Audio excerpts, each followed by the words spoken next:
Las opiniones expresadas en este programa son las de quienes las emiten y no reflejan necesariamente la postura de UABC Radio. UABC Radio y el Cuerpo Académico del Centro de Estudios China Baja California presentan Diálogos sobre el Mundo. El podcast. Bienvenidos, bienvenidas a un episodio más de Diálogos sobre el Mundo, este espacio de comunicación, de intercambio, de ideas que abordamos gracias a UABC Radio. Muchísimas gracias a Omar, al jefe Luis, por todo el apoyo.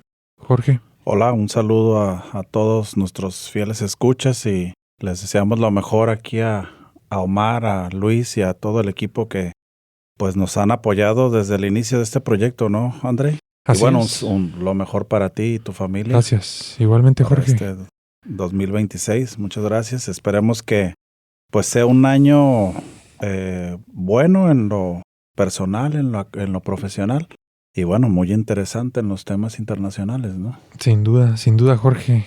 No sé qué tan bueno será con este inicio tan fuerte que hemos tenido. Sí.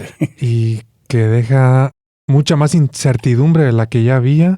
Pero bueno, esperemos que sea bueno. Por lo menos material feliz. para dialogar aquí cada semana vamos a tener, ¿no? Y sí. publicar episodios como lo hemos venido haciendo durante ya bastantes meses, pues vamos a tener ahí material, ¿no? Sin duda, eso sin duda, Jorge. Y bueno, el día de hoy vamos a hablar sobre 2026, el año que apenas está iniciando, sobre todo desde una perspectiva inglesa, a través de dos documentos de dos grandes instituciones, Chatham House y The Economist, un gran medio de comunicación de ese continente europeo. Sí. Y también un think tank muy influyente. Jorge, ¿qué nos dices? Por un lado. La idea de este tipo de episodios es básicamente prepararnos para lo que viene, ¿no? En este año que estamos iniciando. Digo, ustedes van a escuchar este episodio poco más adelantado del 2026. Más sin embargo, nosotros lo estamos grabando justo en la primera semana del año. Y seguramente vamos a traer también lo que depara el 2026, pero ya con un enfoque más económico, financiero, comercial, como lo hicimos el año pasado, ¿verdad? Citando otro tipo de fuentes. Más sin embargo, no quisimos dejar pasar estas proyecciones, ¿no? que hacen estos dos organismos pues muy influyentes, André. El semanario The Economist siempre recomendado, ¿no? Para la lectura de las personas que nos interesan los temas internacionales. Digo, es criticado como todo en la vida, más sin embargo te da una visión muy, muy importante abordando distintas temáticas, ¿no? Si ahorita nos vamos a dar cuenta, si hacemos un análisis de ambas fuentes, vamos a encontrar que no descansa todo en la parte económica, ¿no? Ellos plasman en sus dos documentos, pues, distintas temáticas, ¿no? Así es, sí. Es que el año 2025 ha sido muy complejo, Jorge. Sí. Y este tipo de análisis que hacen tanto en The Economist como Chatham, me parece que están viendo las tendencias, ¿no? No solamente del año pasado, sino de décadas que vienen, en tecnología, en economía, desde luego, en seguridad nacional, geopolítica, sin duda, recursos naturales. Así que es un análisis amplio, variado, que ambos están haciendo desde su óptica, y es muy interesante ver lo que están ellos plasmando en esos dos documentos, donde buscan entender qué sucederá el próximo año. Me parece que no están tratando de predecir el futuro, sino simplemente lanzar hipótesis. Tendencias, ¿verdad? Sí, sin mucha, digamos, seguridad, ¿no? De que se va a cumplir, sino nada más decir, bueno, con base en lo que está pasando en los últimos años, estas son las tendencias. Y Exacto. hay que poner ojo en estos grandes temas, ¿no? Sí. Tratan de resaltar los grandes temas y nosotros, como interesados en estas temáticas, pues traemos una especie de resumen, de concentrado, ¿verdad? André, ¿tú cómo definirías, para ir calentando motores, lo que es un think tank, haciendo referencia al rol del Chatham House en en el mundo. Uh-huh. Sí, bueno, un think tank, su nombre o su traducción literal es un tanque de pensamiento, ¿no? De conocimiento, pudiera ser. De pensamiento es mejor la traducción. Y diría yo que es un puente necesario entre la academia y la política, o la toma de decisiones en general, ¿no? Política o sector privado también, porque sabemos que hay una separación grande entre universidades, centros de investigación, con lo que ocurre afuera. Entonces los think tanks a mí me parece que intentan construir ese puente de conocimiento con ideas muy concretas, con expertos también muy concretos. Entonces me parece que ese es el trabajo del think tank, el servir como un puente de conocimiento, porque hay un vacío muy grande todo el tiempo entre universidades y tomadores de decisiones del sector público y del sector privado, y el think tank me parece que busca llenar ese vacío. Pero bueno, ahí hay intereses también que no hay que ignorar, ¿no? Sí, no, porque son organismos privados, no dejan de ser organismos privados la mayoría de los think tanks, Jorge. Sí, así es. Son esenciales para el abordaje de ciertos temas que en ocasiones, como tú bien lo señalaste, rebasan las capacidades de las instituciones de educación superior y los centros de investigación, ¿no? Así es. Y en este caso, el Chatham House es un think tank, es un centro de pensamiento, un grupo de especialistas ubicados en lo que es Inglaterra, ¿no? Entonces, a su vez, The Economist es un semanario preponderantemente inglés, aunque ya tiene inversionistas de Estados Unidos y otros países. Entonces, la visión es muy, muy occidental, ¿no? Sí, de esto que traemos. Manteniendo esta dinámica dialéctica que constantemente hacemos referencia en este ejercicio de diálogos, ¿verdad? Y no nada más casarnos con una visión de lo que depara el mundo, ¿no? Así es, Jorge. Entonces, empecemos después de comentar esto, o bueno, también comentar un poco la importancia del semanario The Economist. Es un medio histórico para Inglaterra. Leía seguramente The Economist cuando eras estudiante, ¿no? Seguro, sí. Sí, Todavía se hace referencia. A mí me llama mucho la atención de los últimos años, ¿no? O de la última década que tengo concentrado estudiando a China, cómo The Economist logra ser en muchos de sus artículos un medio que no es crítico, ¿no? Y que reconoce esos avances chinos y que no sesga su visión y dice solo cosas malas del régimen de China. O sea, lo reconocen como un gran competidor y alerta, ¿no? A toda la sociedad, a los empresarios políticos de Inglaterra y de Occidente sobre el avance chino, que es en lo que más pongo atención. Y también, bueno, tienen una tradicional portada, ¿verdad? Del año que viene. Sí. Jorge, es una tradición que, como decíamos antes, no intenta poner en una imagen qué es lo que va a pasar el próximo año, sino que nosotros veamos los puntos que The Economist en este caso nos señala para poner atención, ¿no? Que son los importantes según los editores, ¿no? De ahí, así es. Es su visión del mundo. Habrá otras, como la del Chatham, como de otras instituciones. Nosotros optamos por estas dos, pero digo, igual cualquiera de ustedes puede consultar la otra y seguramente, bueno, tampoco es que el mundo sea tan distinto, ¿no? O sea, hay grandes temas que cuando tú consultas una fuente de información seria, seguramente lo abordará. Desde otra óptica, desde otra perspectiva, con cierto sesgo, como lo es natural, ¿verdad?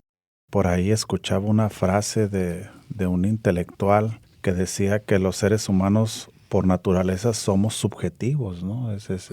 Esto es algo de la esencia de la humanidad, ¿no? Sí. Entonces, al fin de cuentas, The Economist da su versión.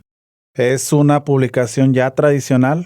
Fíjate, yo empecé a leer The Economist cuando todavía se utilizaban pues los medios impresos, ¿no? Me acuerdo que batallaba para conseguirlo y era una revista que a mí se me hacía cara, más sin embargo pues hacía mi esfuerzo por ahorrar y comprármela y ahí me llevaba varias semanas leyéndolo, ¿no? Yeah. Trae muchísima información, siempre es recomendable, pero bueno, hoy en día con la digitalización de las cosas, de la información como tal, ¿verdad? Pues es mucho más práctico, ¿no? Seguro. Jorge, bueno, iniciemos ahora sí. Claro. Con The Economist, precisamente su publicación que se hizo en noviembre de 2025 y se tituló 10 tendencias a observar para 2026 y destacan un grupo de temas. Vamos a comentar uno por uno rapidito. Inician mencionando This is Donald Trump's world. Este es el mundo de Donald Trump. El primer frase, punto, ¿no? Sí, muy contundente, muy fuerte. El primer punto del que habla es el cumpleaños o el aniversario 250 de Estados Unidos, de su independencia. Elecciones intermedias en noviembre de este año. Es un punto importante para la sociedad estadounidense, ¿no? Un número importante, 250 años de existencia como nación, como país, muy importante para el mundo. Internamente me parece que va a haber, como ya la hay, una polarización muy fuerte entre demócratas y republicanos, pero este punto, ¿no?, de un aniversario así de importante, 250, pues va a generar seguramente un choque de narrativas, Jorge, sobre lo que es o lo que debería de ser Estados Unidos en el siglo XXI o en los próximos 50 años. Se va a poner fuerte ahí ese festejo. Jorge, ¿cómo ves? Que para bueno, unos, para otros. Inició dando un golpe sobre la mesa contundente, ¿no? Sí. De un tema relacionado al país de Venezuela que ya próximamente seguramente abordaremos. Uh-huh. Sin duda va a ser un año convulso, un año electoral, siempre provoca pues una sacudida al interior de los países que las viven, ¿no? Estos procesos electorales, las elecciones. Y en Estados Unidos no es la excepción. Ahora apenas va a cumplir un año el gobierno que encabeza Donald Trump, ¿no? Y pareciera ser, lo hemos mencionado en reiteradas ocasiones, como si esto tuviera años y años, ¿no? Sí, se Justo siente como 10 el 20 años. de enero, ¿verdad? Se cumple un año apenas de los 4 que marca la Constitución de Estados Unidos. Y bueno, este punto, con esta frase, pues detona mucho, ¿no? Este es el mundo de Donald Trump. Hay distintos temas que vamos a ir relatando a lo largo de este episodio que tienen que ver precisamente con la toma de decisiones desde el gobierno de Estados Unidos. Sin duda, Jorge, habrá una polarización interna, ya la hay en Estados Unidos y se va a reflejar seguramente en el marco de ese festejo. Y bueno, la frase sí es contundente, ¿no? This is Donald Trump's world. Pues está haciendo referencia a cómo se están tomando las decisiones hoy en día por un camino distinto al derecho internacional. El país que construyó este orden liberal, basado en reglas. Basado en reglas, en leyes, en derecho, pues hoy lo está ignorando, pero al mismo tiempo se va a debatir algo muy fuerte, como decía antes, sobre qué es que debería de hacer Estados Unidos en los próximos años. Así que todo se está redefiniendo ahorita, incluso internamente desde Estados Unidos. Hace poco escuchaba una declaración de un funcionario estadounidense republicano que decía que las reglas internacionales solo son para los países débiles, ¿no? Claro. Entonces ahí te dejan ver lo que significa el derecho internacional, el orden basado en reglas del que tanto se habla o se ha venido hablando. Y bueno, veremos qué tanto influye esta convulsión política interna en Estados Unidos para el resto del planeta, ¿verdad? ¿Cuántos temas van a impactar? En Estados Unidos la política interna se vive de una forma distinta, los temas son diferentes, ¿no? Normalmente el electorado se concentra mucho en el apartado económico, es decir, qué tanto le has beneficiado o perjudicado el bolsillo, ¿verdad? Sí. Y por ahí va a venir el tema del empleo, el tema inflacionario, ¿verdad? Como lo mencionas. También pesa demasiado, sobre todo en la retórica actual, el tema de la migración, ¿verdad? Todo lo relacionado a ella. Y sin duda esto que tiene que ver con el combate a los cárteles y el fentanilo y demás, ¿no? Otros temas geopolíticos y demás como que quedan para la esfera fuera del país. Al estadounidense común le van y le vienen, ¿no? Habrá algunos que sí, otros que no. Pero estos temas seguramente van a ser los que estén ahí en la disputa del discurso político entre republicanos y demócratas. Seguro, Jorge. Ya veremos cómo se ponen las cosas para ese 250 aniversario de la independencia de Estados Unidos. Vamos a pasar a otro punto, Jorge, el giro geopolítico, según menciona el semanario The Economist, los especialistas se encuentran divididos. Está el mundo viviendo una nueva guerra fría. El mundo se divide, en esferas de influencia entre China, Estados Unidos y Rusia. ¿Sí? ¿Por cuál escenario te dirías tú como especialista? Ninguno de los dos ¿No? me convence, Jorge, ¿sabes? Sí, con pues los dos tengo conflicto. Una nueva guerra fría, no esa narrativa tiene años ya, ¿no? La Guerra Fría 2.0, ¿no? Desde que empezaron los aranceles más fuertes en el primer mandato de Donald Trump. Yo no estoy de acuerdo con esa perspectiva porque las interdependencias que hay entre Estados Unidos y China no son las mismas que tenía la URSS con Estados Unidos hace varias décadas. No había, simplemente estaban aislados los dos, creciendo con sus propias condiciones y limitaciones. Y hoy en día China y Estados Unidos están interrelacionados. Y la otra opción que da el semanario es el mundo se divide en esferas de influencias. Tampoco me convence porque, bueno, desde una perspectiva estadounidense está quedando claro que sí, ¿no? Que ese es el camino quizás que van a tomar, aunque no sé qué pase si China toma esa visión y dice, bueno, Taiwán es mío, voy por él en su totalidad. No sé qué va a hacer Estados Unidos, no sé si se va a quedar cruzado de brazos. Y además de que China tiene una proyección internacional muy bien trazada desde hace ya varios años, han lanzado desde hace poco 3 o 4 iniciativas globales sumadas a la iniciativa de la Franja y la Ruta. Tú y yo las hemos revisado ahí en distintos eventos. Entonces, híjole, ninguna de las dos me convence, Jorge. Ahorita que te estoy escuchando, comentaste algo muy interesante, ¿no? Tal vez esta era de la hiperglobalización en la que entramos, según el Fondo Monetario, a partir de los 80s, vino a ayudarle al mundo, pudiera ser un punto a favor, que la interdependencia de la que tú hablas entre las dos superpotencias, Estados Unidos y China, evite tal vez que escalen a un conflicto mayor. Claro, sí. Fíjate, qué interesante es ese punto, ¿no? Pero por otro lado, esto de las esferas de influencia ya lo abordaron desde China y desde Rusia, con motivo de lo que ocurrió en Venezuela hace apenas unos días, ¿no? Declaraciones de un funcionario del Ministerio de Relaciones Exteriores chino decía, palabras más, palabras menos, que eso sentó un precedente. Como advirtiendo, ¿no? A ver, lo que acá hagamos, entonces no debes de cuestionarlo, ¿no? Obviamente, pues dejando en evidencia el tema de Taiwán. Claro. Que ya lo hemos abordado también. Y el expresidente de Rusia, Medvedev, que es un funcionario con un discurso muy fuerte, ¿verdad? Yo diría más fuerte y directo que el propio Vladimir Putin, también mencionó algo similar, ¿no? Dice, bueno, tú sentaste el precedente. Entonces, ¿quién vas a ser tú a la hora de que nosotros tomemos una decisión? Fíjate la trascendencia de esto. Entonces, híjole, es interesante, ¿no? Ambas posturas. Y también pudiera surgir una tercera, como tú bien lo señalas.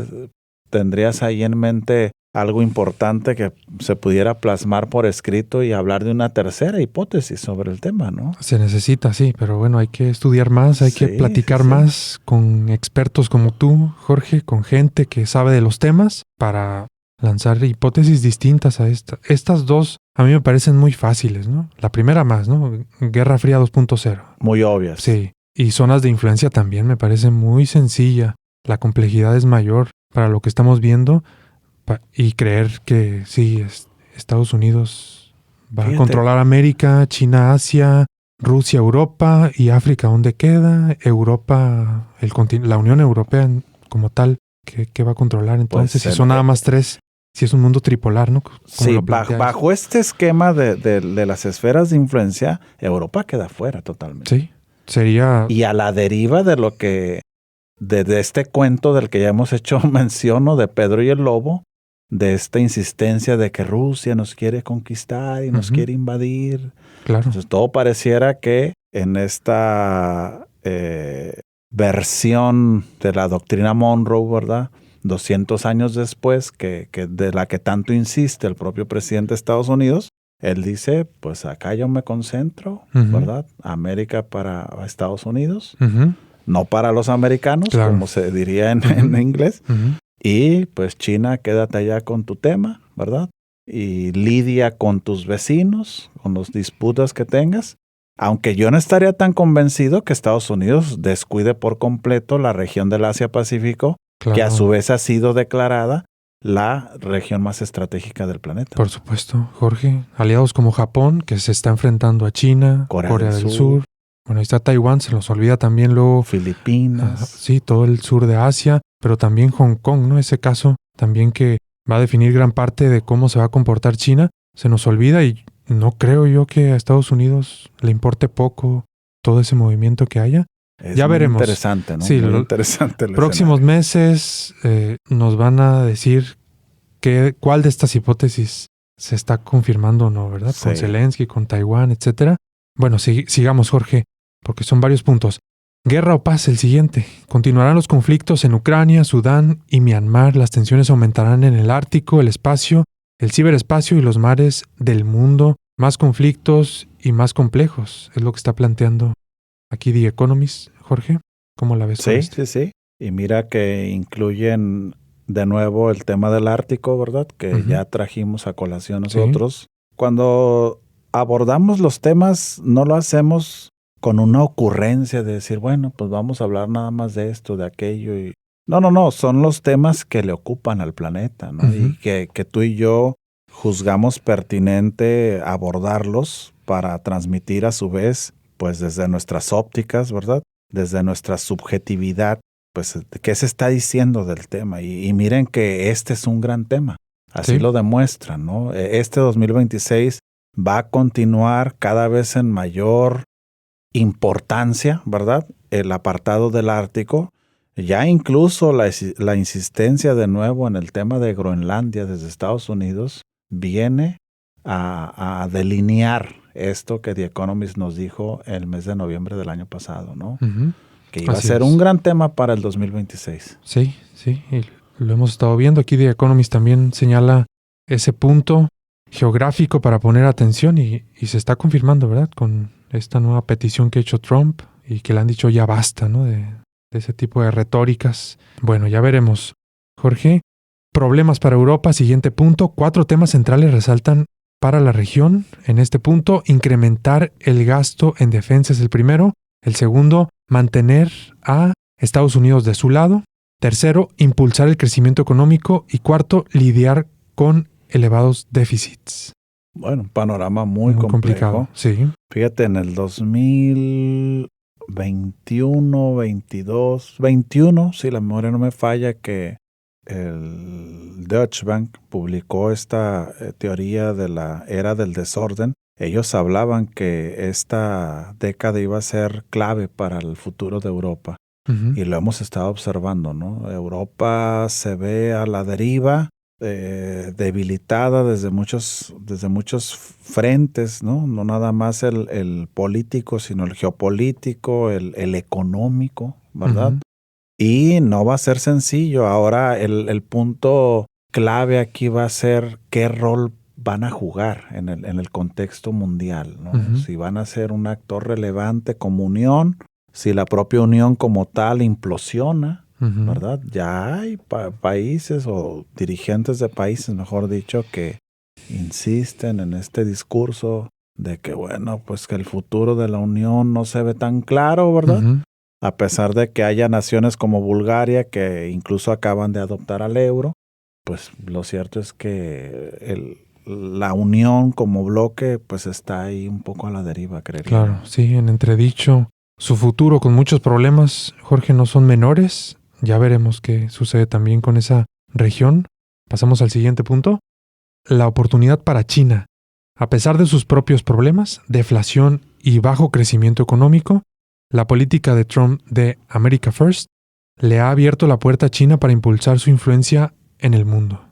No creo, ahí sí quizás fallaron un poquito, ¿no? Y lo acabamos de ver desde el 3 de enero y lo que va a pasar en los próximos meses y quizás años, Jorge, donde pues Estados Unidos va a intentar resguardar su zona de influencia, América, el continente americano, y va a buscar sustituir todas las inversiones chinas, proyectos de infraestructura, para beneficiarse para la propia economía de Estados Unidos, ¿verdad? Entonces no es una contracción hacia su propio territorio, sino hacia todo el continente, y por lo tanto eso significa que va a buscar sacar a China, que ya tiene muchos años entrando a la región, no solo a través del comercio, sino inversiones, proyectos de infraestructura, sus bancos chinos que ya han financiado un montón de proyectos.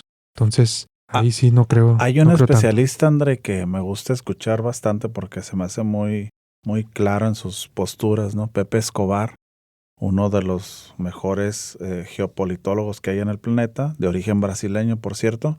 Él conoce muy bien la región de China y de Rusia y toda esa parte. Uh-huh. Y justo escuchaba de él que esto que ocurre en Venezuela por parte de Estados Unidos precisamente coincide con esto que menciona el The Economist, debido a que la otra forma con la que China ha ido en el mundo, ¿verdad? Estos años recientes, promoviendo su modelo, va a cobrar mayor relevancia, ¿no? Dice, no va a ser fácil, dice, China incluso con Venezuela tiene una relación muy estrecha. Él lanzó una cifra de más de 60 mil millones de dólares en inversiones chinas en el país. Uh-huh. Dice, pero aunque China sacrificara Venezuela, le ayudaría para ganar adeptos, ¿no? En pocas palabras, en el mundo, debido a que los países tienen esta comparativa, ¿no? De decir, a ver, las formas de Estados Unidos son estas, prácticamente con el uso de la fuerza y violentando cualquier normativa internacional vigente. Sí. Y las formas chinas son estas otras. Claro. Entonces, como que él se iba por ahí y hablaba que, si bien es cierto que es el estilo diplomático de China, decía él, ¿no? Hacía mucho hincapié en esto, ¿no? Porque como que le insisten de que, oye, ¿y por qué Rusia y China no actuaron y no tomaron cartas en el asunto? Dice, no es las formas de ellos, ¿no? Ellos están viendo más allá de... Y los beneficios que China puede cobrar van en este sentido con lo que The Economist señala, fíjate. Es un tema interesante, ¿no? Complejo, sí. Pero yo creo que aquí esta postura tan radical del gobierno estadounidense, pues sí le ayuda a China a venderse mejor, vamos a llamarlo así, ¿no? Sí, contrasta con Estados Unidos. Totalmente. Y las formas en las que hace las cosas. Y bueno, sí, yo no veo a una China enfrentada, ahí enganchada con Estados Unidos por este tema desde una perspectiva militar o bélica. No creo que reaccione de esa forma. Más bien creo que va a buscar los canales legales, ¿no? Ya lo vimos ayer apenas, ¿no? Consejo de Seguridad de Naciones Unidas. China dando una postura clara, contundente, apoyando a Venezuela o a Maduro, ¿no? Y por otra parte, vamos a tener que China va a buscar, a través de un grupo enorme, yo me imagino, de abogados, defender sus intereses que ya están ahí, ¿no? ¿Cómo van a hacer los chinos para que no afecten sus intereses si ya invirtieron esa cantidad inmensa de miles de millones, 60 mil millones de dólares, estás diciendo, Jorge? Eso es muchísimo, ¿no? Entonces, no creo que van a estar muy contentos, obviamente, con este plan que tiene Trump, y por lo tanto van a buscar todos los medios legales, tanto en la ONU como con el régimen venezolano, ¿no? O ya habrá estado negociado, ¿no? Puede ser. ¿Verdad? Puede ser. Acuérdate que hay estas llamadas famosas, ¿no? Estos teléfonos rojos. Sí. ¿No? Puede ser. Porque la visita de Trump a China en abril, no, que yo le haya leído, no se ha cancelado. No. Sigue ahí. Entonces, digo, estas grandes ligas a las que uno no tiene entrada, ¿no? Cabida, ni siquiera como país, se negocian cosas más allá de lo que uno a veces puede percibir, ¿no? Sí, totalmente. Ya veremos, Jorge, qué pasa aquí con esta contracción hacia la región de Estados Unidos y cómo eso abrirá oportunidades para China, ¿no? Eso sí me queda claro, ¿no? Que ellos no van a reaccionar de forma militar y que van a ser muy pacientes ante esta situación que le está tocando vivir. Si hay un país de América Latina que depende de China, es Venezuela. Sí. Enormes cantidades de inversión, de proyectos de infraestructura, y Venezuela está endeudadísimo con los chinos. Por lo tanto, ¿cómo van a llegar a un acuerdo en todo eso? Ya nos enteraremos. Nada más para dejar este punto y contrastar esto, ¿no?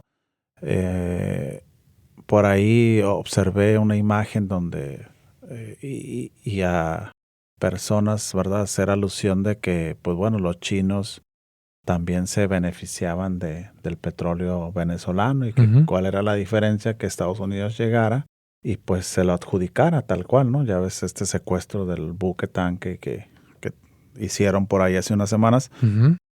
Pero bueno, la realidad es que no va por ahí, ¿no? China llega con un esquema de inversiones, ¿verdad? Es decir, bueno, sí, te voy a comprar petróleo, eres del mundo de mis principales proveedores, lo cual no es un tema menor, debido a los volúmenes de petróleo que a su vez importa China, pero te ofrezco esto, ¿no? Te ofrezco infraestructura, te ofrezco carreteras, te ofrezco, a diferencia del modelo estadounidense que ya hemos nosotros contrastado, ¿no? Claro. Eso es una postura muy distinta. Sí, son tecnócratas, son pragmáticos, no se meten en cuestiones políticas, ¿verdad? De influir ahí en partidos o esas cosas, ¿no? De dividir, sino más bien buscan hacer negocios. Sí, negocios. Así es, Jorge, tal cual. Bueno, preocupaciones económicas es el siguiente punto. El riesgo de una crisis en el mercado de bonos está aumentando. Jorge, ¿cómo ves esto? Pues ya la pandemia ha significado un golpe fuerte para la economía del mundo. Sí, los niveles de endeudamiento a nivel internacional, públicos y privados, van en aumento. Las guerras no ayudan. ¿Cómo ves este punto? No, las guerras no ayudan. La guerra comercial desatada desde prácticamente el inicio del año pasado tampoco ayudó. Si bien es cierto, las afectaciones a la economía mundial no fueron lo que algunos especialistas pronosticaban, exacto. Lo cierto es que pues sigue habiendo niveles de endeudamiento que ya preocupan, ¿no? Y que pudieran provocar una crisis de deuda que a su vez daría como resultado una crisis financiera que sacudiría a los mercados internacionales, específicamente a la comercialización de bonos soberanos de los países, ¿no? Yeah. Bueno. Este es un tema que incluso México está metido ahí. Claro, sí. México está metido ahí. Por supuesto. Eso es bueno. Ya veremos también, Jorge. Esperemos que no haya crisis para México ni para el mundo. Sigamos con el próximo. Preocupaciones sobre la IA, la inteligencia artificial. El aumento en el gasto de la infraestructura para la inteligencia artificial en Estados Unidos puede provocar problemas económicos. ¿Se reventará la burbuja? ¿Cómo ves? Se ha venido hablando mucho de esto, André, en estos meses recientes, debido a estas declaraciones de las empresas más importantes del tema de inteligencia artificial, no nada más en Estados Unidos, sino en el mundo, de inversiones estratosféricas en el tema, ¿no? Y yo leí un reportaje especial que dio a conocer el New York Times hace unas semanas, precisamente sobre la burbuja de la inteligencia artificial. Ellos hacían alusión a que básicamente toda la inversión que se ha realizado en el sector no se ha recuperado en lo absoluto. Incluso hay empresas que manifiestan tener pérdidas, más esto llevado al valor accionario de las empresas, que ha provocado que los precios de sus acciones aumenten estratosféricamente, genera esta burbuja, ¿verdad? De decir, bueno, realmente estas empresas que no generan utilidades o generan muy pocas utilidades para la inversión que realizan, ¿valen esto en los mercados? Sí. Y es ahí donde de repente podemos ver que las burbujas, al reventarse, pues colapsan los mercados accionarios y luego dan como resultado las crisis financieras. Ahí tuvimos, ¿te acuerdas tú? Bueno, eras muy joven, pero aquella famosa crisis de las empresas .com en la transición de siglo, donde los mercados colapsaron. ¿Por qué? Porque las empresas empezaron a crecer en valores accionarios, sobre todo en el mercado especializado en alta tecnología, como lo es el Nasdaq en Estados Unidos, el más importante del mundo. Y de repente tú veías que pues en valor real la empresa era un cuartito ahí con unas computadoras y 2, 3 personas ahí manejando servidores, información, y pues ahí se colapsa y se revienta esta burbuja, ¿no? Ya, bueno, a ver si no ocurre algo similar. lo que nos faltaba, ¿no? Jorge, una burbuja provocada por la inteligencia artificial. Sí. Lo que sí es que quizás en el año 2026 veamos hasta dónde, ¿no? Pueden invertir, obtener ganancias, entre comillas, este tipo de empresas de inteligencia artificial, y no sería el punto crítico, ¿no? O sea, sería quizás el momento donde dijéramos, bueno, ya, o las empresas, ¿no? Dirían como ya no hay que seguir, o sigamos sí podría haber posibilidad de ganancias, porque lo que veo para una crisis sería para quizás finales de la década, ¿no? 27, 28, Sí. para el 30, y sí ya se sentiría más fuerte una crisis de ese tipo, pero bueno, esperemos que no suceda. Jorge, siguiente punto, un panorama climático mixto. La energía limpia está aumentando en el sur global. Vale la pena voltear a ver a la energía geotérmica, dice The Economist, Jorge. Recomiendan esto de la energía geotérmica. Un tema que para el caso específico de México, pues creo yo no se ha explotado como pudiéramos hacerlo, dadas las condiciones naturales del país, ¿no? Y hacen alusión a que los principales proyectos de energía limpia descansan en países del sur global, encabezados pues por China. Ya, interesante. Sí, lo podemos confirmar. Hemos revisado la estadística de la red académica, hemos hecho algunos trabajitos por ahí, por escrito, y hemos visto las enormes inversiones que ha hecho China en ese sector. Yo a México lo veo muy fuera de estos temas, Jorge, insistiendo en Pemex, en el petróleo, y con enormes complicaciones empresariales, ¿no? Para esa paraestatal. Alineando, creo yo, a lo que Estados Unidos tiene en el discurso, ¿no? Sí. El presidente Donald Trump es un presidente pro petróleo. Es un presidente que declara cada que puede y lo hace de forma despectiva un tanto sobre las energías verdes y todo este tema climático, y ha sido un negacionista del apartado del calentamiento global, y digo, pues bueno, se traduce a un país que en política pública no gestiona sobre ese tema, sino lo contrario, ¿no? Sí. Bueno, estamos viendo el caso de Venezuela, ¿no? Sí. Que el principal atractivo de la nación con mayores reservas probadas en el mundo de petróleo, pues está ahí. Claro. Y dicho de forma explícita, directa en su conferencia esto de ya prensa. no se deduce o se adivina. Aquí ya. Así tal cual, ¿no? Sí. Bueno, qué tema, Jorge. Siguiente, la política y el Mundial de Fútbol. ¿Cómo ves, Jorge, a ti que te gustan tanto los deportes? ¿Cómo estás viendo el panorama para América del Norte y el próximo Mundial? Fíjate que resalta el semanario que el evento es organizado en teoría por 3 naciones que a su vez llevan este paralelismo de que este mismo año van a renegociar el tratado de libre comercio que tienen, lo cual pues no es un tema menor. Y también hacían mención específicamente a la fractura de la relación entre Estados Unidos y Canadá y cómo esto puede quedar de manera temporal, ¿verdad?, de lado, debido a que el Mundial de Fútbol acapara los ojos, los reflectores del planeta entero. Estamos hablando del deporte pues con mayor afición, me atrevo a decir, del planeta, ¿verdad? Un deporte que genera, más allá de cuestiones exclusivamente deportivas, temas incluso políticos, ¿no? Ya vimos ahí en el sorteo, ¿no?, cómo el máximo dirigente de la FIFA pues le otorga un premio de la paz, ¿no?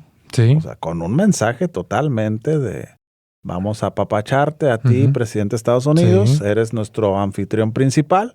Si bien tus vecinos van a ser también coanfitriones, pues el evento descansa en Estados Unidos, ¿no? Eso es evidente. Y bueno, siempre, creo yo, el fútbol y la política tienen un poco de relación, ¿no? Totalmente, Jorge. No puedes separar. Sí, hay todo un área de estudio, ¿no?, de diplomacia del deporte, ¿no?, de cómo utilizan el deporte como una moneda política, como una forma para hacer también negocios.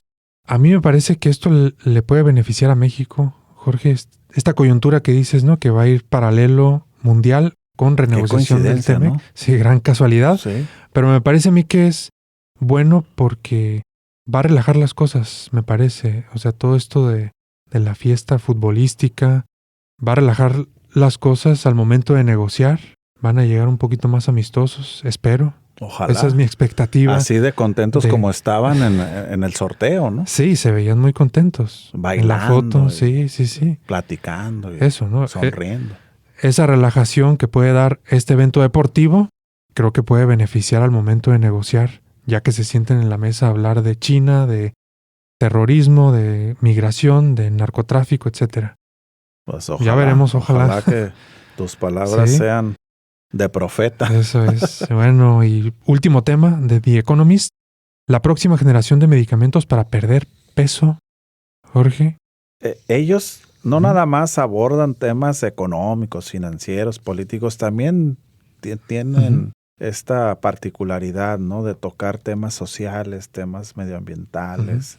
De salud pública. De salud, exacto. Y hacen mención, fíjate, a este punto en particular, debido a que ha generado mucha controversia el uso abierto de estos estimulantes, ¿no? Que las personas empiezan a consumir de manera cada vez más grande para perder peso, y que evidencia la crisis de salud que muchos países, incluyendo el nuestro, tiene al respecto, ¿no? De los problemas de obesidad, que derivan a su vez en enfermedades crónico-degenerativas como la hipertensión, la diabetes, que son dos de las causas de mortandad más fuertes que México tiene. Y que bueno, Estados Unidos no es la excepción, claro, ¿no? Incluso lo ligan esto de los medicamentos de esta nueva generación al uso de estimulantes en los deportes también, ¿no? Entonces es todo un tema que hay ahí, que como lo meten hacia el final en su listado de temas de este próximo 2026. Bueno, de este 2026 que estamos en él. Muy interesante. Jorge, tenemos todavía el documento de Chatham House. Nos quedan unos minutos. ¿Qué dices? ¿Continuamos? Pues yo creería que lo dejamos para la próxima. Sí. Este otro documento lo vamos a dejar entonces para el próximo episodio, y también en ese episodio podemos hacer una comparación de las conclusiones de cada uno. Jorge, bueno, de este documento a mí me parece que es en general muy atinado de lo que nos está diciendo. Observen lo que es importante para 2026, y me parece que desde México, una vez más insistir, Jorge, la importancia de leer este tipo de documentos, no para un diálogo académico que es necesario, sino para definir estrategia en todos los ámbitos: político, económico, empresarial, organizaciones de la sociedad civil y desde luego la academia. Entonces me parece una información estratégica para todos los sectores. Jorge. Sí, coincido con lo que mencionas. Además de que siempre insisto en que conocer la visión de este tipo de medios, que son importantes además, ¿no? Que tienen una historia detrás de sí, pues ayuda a tener una visión más clara de hacia dónde vamos como humanidad en este planeta, y de ampliar también tu visión y tu nivel de cultura general del día a día, ¿no? No quedarte estancado en los temas pues comunes, ¿no? Sino escalar un poquito más en esto. Claro, así es, Jorge. Bueno, esa es la invitación, a que lean, a que revisen este documento de The Economist, y el próximo episodio abordaremos el siguiente de Chatham House. Y bueno, deseándoles un feliz año nuevamente, Jorge. Sí, lo mejor para este 2026. Sí. Mandamos un fuerte abrazo. Hasta luego. Diálogos sobre el Mundo, el podcast.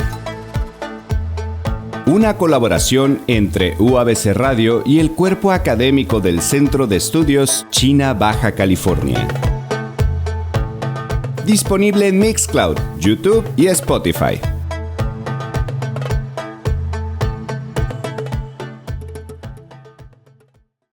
Las opiniones expresadas en este programa son las de quienes las emiten y no reflejan necesariamente la postura de UABC Radio.